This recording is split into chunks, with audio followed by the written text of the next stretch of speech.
Welcome to Aviation This Week on Channels Television, your one-stop shop for happenings in the aviation industry. I'm Bukola Joe Oketumbi. Despite passenger traffic not yet at pre-pandemic level and airlines still smacking from losses occasioned by COVID-19 disruptions, Nigerian airlines are taking the bold step to purchase airlines with anticipation that the industry will rebound better. In the past months, Azman, Air Peace, Kali Air and now Ibom Air have stepped up to the plate to add to their fleet size. How will this exercise impact on the overall growth of the industry? That's our subject. Plus, an air taxi on display in the United States. That and more is what is on our menu for today. Do come along with us on this flight.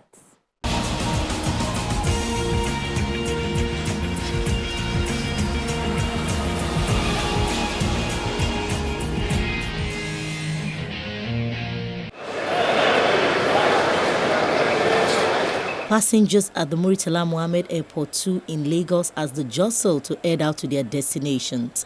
Undercapacity has recently been an issue with airlines. The flight has been rescheduled from 4 o'clock to 7 o'clock. Though, I will wait. As far as that's the only means of transport that it will take me to Kano simply.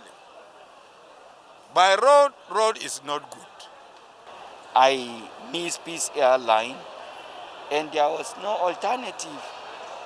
I had to suspend and rebook the next day. And reason, I came instead of 1 hour, 30 minutes before the booking time. While undercapacity prevails and it's not the best of time for players in the global air transport industry, as the cost effect of the coronavirus pandemic is yet to clear, airlines in Nigeria are striving to keep the passenger traffic up. This situation is forcing owners and managers to rethink their operational model to keep the business afloat. The quest for you to want to fly is driven by so many factors, amongst which is pricing. Though medium-range aircraft such as Brazilian Embraer are being used by so many carriers in Nigeria, which include Associated Aviation, Virgin Nigeria Airways, Arik Air and Aero Contractors, more carriers, especially Air Peace, are also embracing it. The Nigerian airline is not only the launch operator for the E195 E2 in Africa, but it's expecting a third aircraft.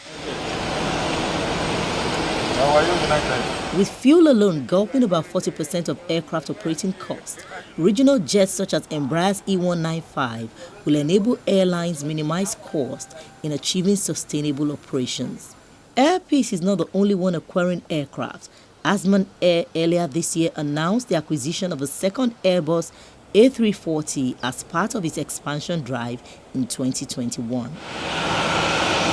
Just recently, Kali Air, which is a Cross River State-owned startup airline, also brought in 2 aircraft as part of preparations to jumpstart operations.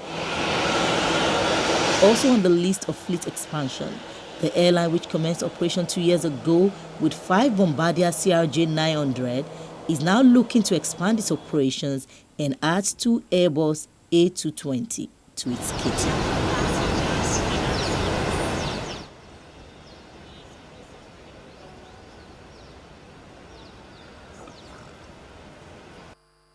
Ibom Air has the singular honor to introduce the A220 into the Nigerian market and, as a matter of fact, into West Africa. So this is a great aeroplane. A lot of money has been spent in this, but we are doing this in preparation for commencement of the regional route. Towards the 4th quarter of 2021, we'll be commencing flights to the region. We'll go to Accra, we'll go to Malabo, Douala, Kinshasa, Luanda, and that is what we are going to commence with.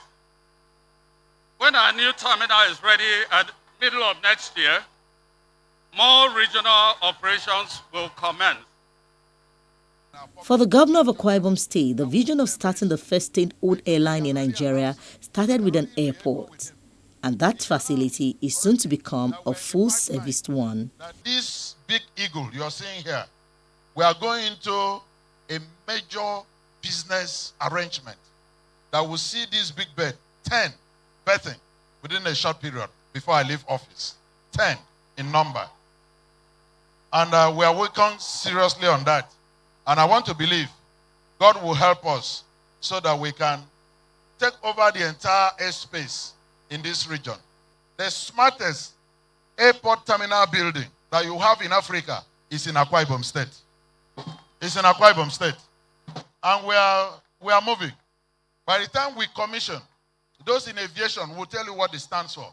And if you look just behind me, you can see work is going day and night on the first maintenance, repair, and overhaul hangar that will service a lot of these aircraft. Will act as a maintenance hangar for a lot of aircraft manufacturers who do not have place like this to maintain their aircraft in Africa. The Airbus A220 is a family of narrow-body airliner designed by Bombardier Aerospace as the Bombardier C series. The high-efficient engines and extensive use of composite materials like the wide-body Boeing 787 Dreamliner and Airbus A350 contribute together to the 12 to 15% better cash operating costs.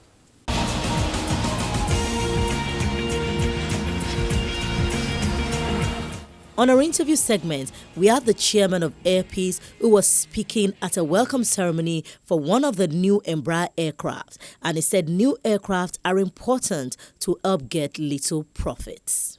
2.5 years ago, we made a firm order for 13 brand new E195 E2 jets. They're already manufactured in our livery, in our paints, in everything. They'll be coming in one after the other.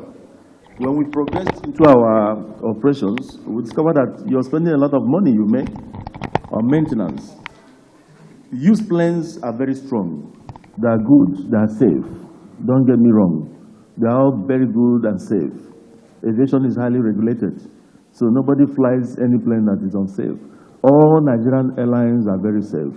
In fact, the NCAA, the kind of regime of inspection they've brought to bear on Nigerian airlines, not even in America or in Europe could you see that kind of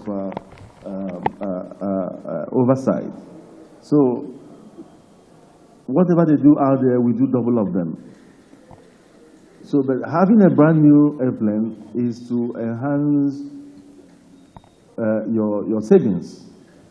It's not as if the old second-hand planes or the old planes are not good. They are good.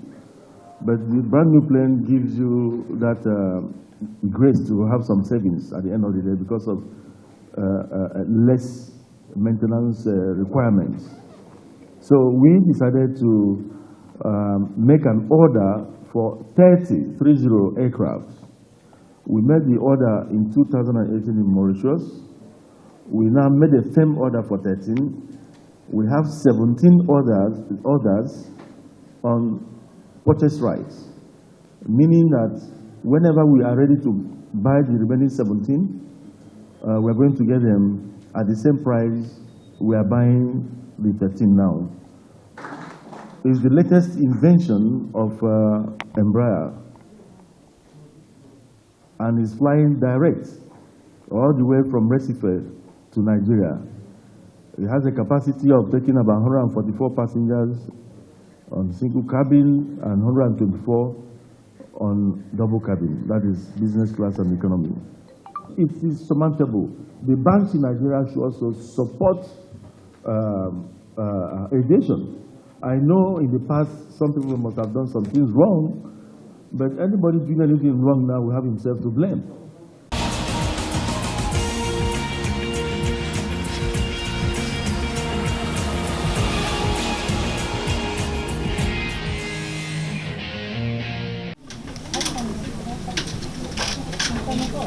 Major Japanese airline companies have begun vaccinating their employees for COVID-19.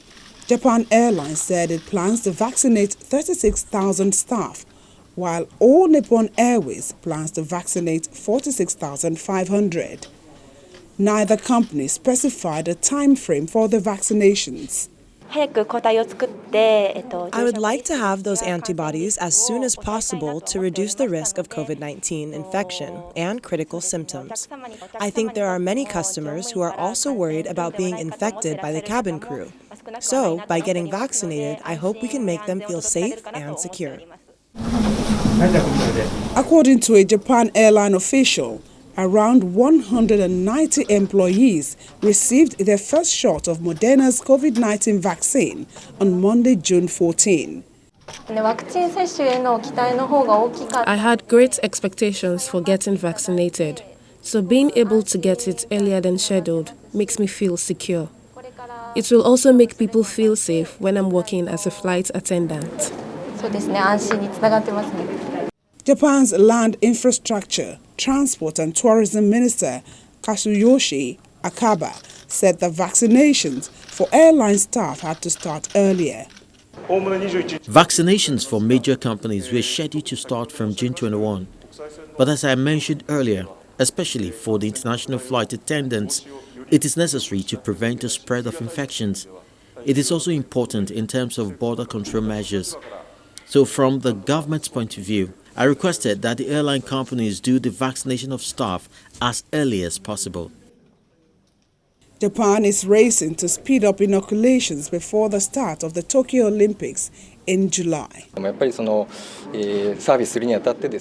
There were a lot of concerns for the cabin crew members working on flights. So I think after being inoculated, they will have more confidence about going on board a flight. As inoculation started this month, by the middle of July, there will be people who have received 2 doses.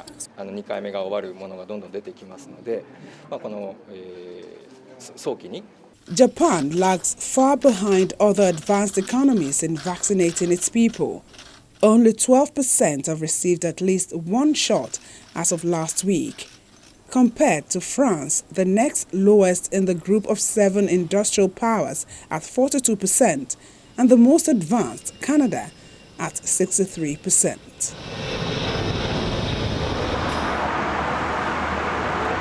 Algeria has eased border restrictions with a return of some international flights following months of closure owing to the coronavirus pandemic. Passengers returning to the country are required to present a negative PCR test taken less than 36 hours before boarding, as well as another 5 days following their arrival in Algeria. This is the first day of the return of commercial flights, and the first destination is Paris. You are attending the passenger check-in, and we're doing all the formalities to leave. Therefore, departures must complete the formalities required by the host country for all passengers leaving Algeria. On the other hand, we have our own requirement for us in Algeria, for all passengers regardless of who arrives in Algeria. Passengers are also required to quarantine in a hotel on arrival for 5 days.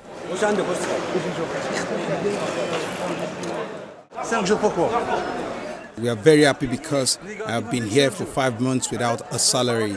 It is very difficult to feed a family when we are not getting paid.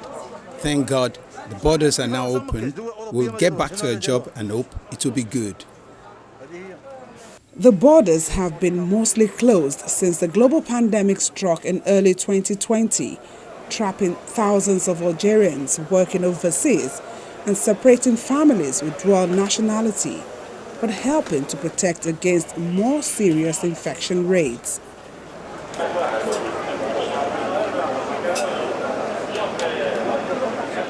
Algeria, an oil producer, closed its borders and suspended flights in March 2020 when the global pandemic struck, only reopening them to humanitarian flights from France between January and March this year, before another wave of infection began.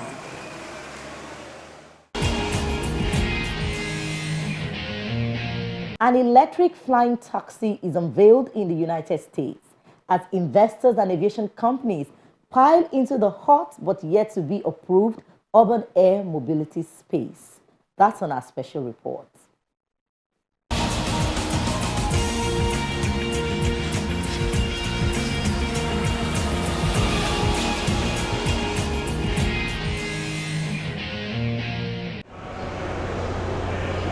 Archer Aviation has unveiled its first electric flying taxi maker in a Tesla-style debut as an increasing number of investors and aviation companies pile into the hot but yet to be approved urban air mobility space. Interest in zero-emission aircraft that take off and land like helicopters but fly like planes is growing as aerospace companies look for new markets and face pressure to help decarbonize their industry through the battery-operated vehicles. Batteries are within exactly the amount of power you need in order to fly economically viable missions. And electric motors are now power dense enough where we can still do the same thing. And so we're at this incredible juncture here. We are going to see these vehicles flying in and around our cities, and we can do it in a really safe, cost-effective, and sustainable way. Archer expects makers' commercial launch in 2024 in Los Angeles and Miami and is in the process of certifying the piloted 4-passenger aircraft with the Federal Aviation Administration. And we're really at a point now where these type of aircraft can be commercialized and brought to market. We're currently in process of certifying our piloted 4-passenger aircraft with the FAA and expect to be in market in 2024. And we've announced 2 launch cities, Los Angeles and Miami. Archer is building electric vertical takeoff and landing aircraft that will be used in and around urban environments. So these vehicles take off and land like a helicopter, but then they also fly forward on a wing. And they're all powered by these electric motors. So it's this brand new type of aviation that we're really seeing kind of being ushered in, all being driven on the advancements of battery technology. The taxis can fly at 150 miles per hour, that's 240 kilometers per hour, for distances up to 60 miles at an entry-level price between $3 and $4 per passenger mile. The beauty when we move to fully electric is we reduce the maintenance significantly. We have no fuel costs, we only have charging costs, and we believe this will be a really affordable transportation solution to the masses. So our entry-level price is between $3 to $4 per passenger mile. So we're looking at $50 to $70 trips, kind of in and around cities. In New York City, for example, the 17-mile trip from JF Kennedy International Airport to Manhattan would cost $50 to $70 and take around 5 to 7 minutes versus 60 to 90 minutes in a car. While experts estimate the eVTOL market to be worth billions over the next decade, it is not expected to make money immediately, and the timing of regulatory approval remains uncertain. The FAA has said it can certify new technologies such as eVTOLs through its existing regulations or issue special conditions or additional requirements depending on the type of the project.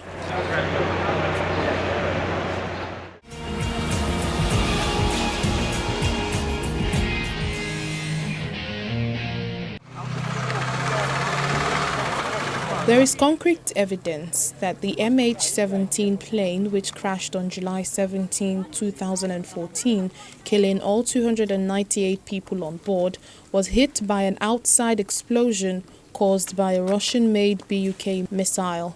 Het onderzoek van de onderzoeksraad. A judge in the Dutch murder trial over the downing of a Malaysian airline over rebel-held eastern Ukraine in 2014 has established this.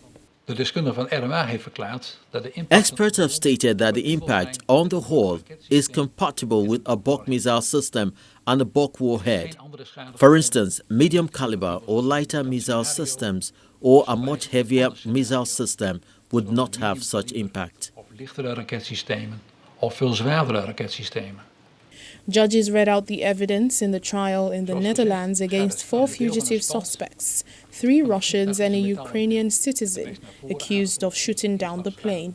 Flight MH17 from Amsterdam to Kuala Lumpur crashed in a field in territory held by pro-Russian separatists fighting against Ukrainian forces after being shot down with what international investigators say was a Russian surface-to-air missile. After years of collecting evidence, a team of international investigators concluded in May 2018 that the missile launcher used to shoot down the aircraft belonged to Russia's 53rd Anti-Aircraft Missile Brigade.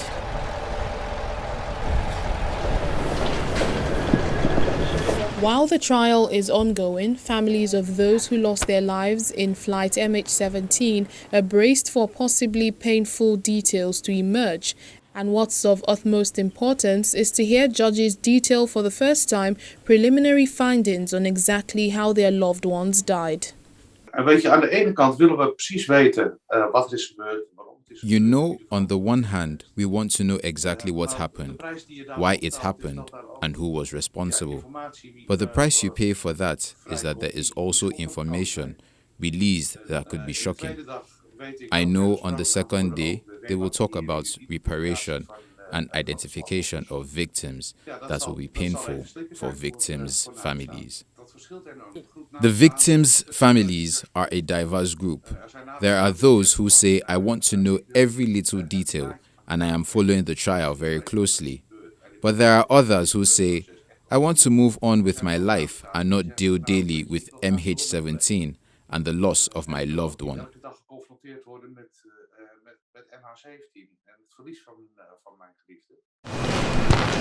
For a father who lost his daughter in the crash, his opinion is that those responsible shouldn't walk away with murder. My sorrow will always be there. I lost my daughter, but one day justice will be brought, I think. And it may, but kijk, people will never come to a Dutch jail, of course, but justice will mean that you can't walk away from such a murder, mass murder. Killing so many people and then just walk away. No, we can't accept that, and the world can't accept it. So it's important, I think. 4 suspects are standing trial in absentia. After a year of mostly procedural hearings, the Dutch judges overseeing the case will summarize the key evidence and highlight witness testimony. One of the Russians is mounting a defense from abroad and denies blame, while the others have not appointed lawyers and are not participating. MH17 was flying from Amsterdam to Kuala Lumpur when it was hit with a missile fired from territory held by pro-Russian rebels during fighting with Ukrainian government troops.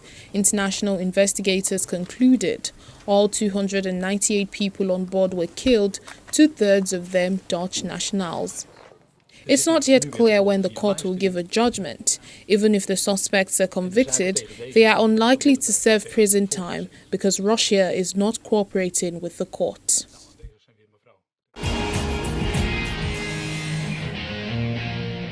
And as aviation this week winds down, the Nigerian Civil Aviation Authority has cautioned all pilots over severe thunderstorms and other hazardous weather which hamper flight operations, especially now that the rains are here. This warning is a follow-up to the advisory circular which was addressed to all pilots and airline operators.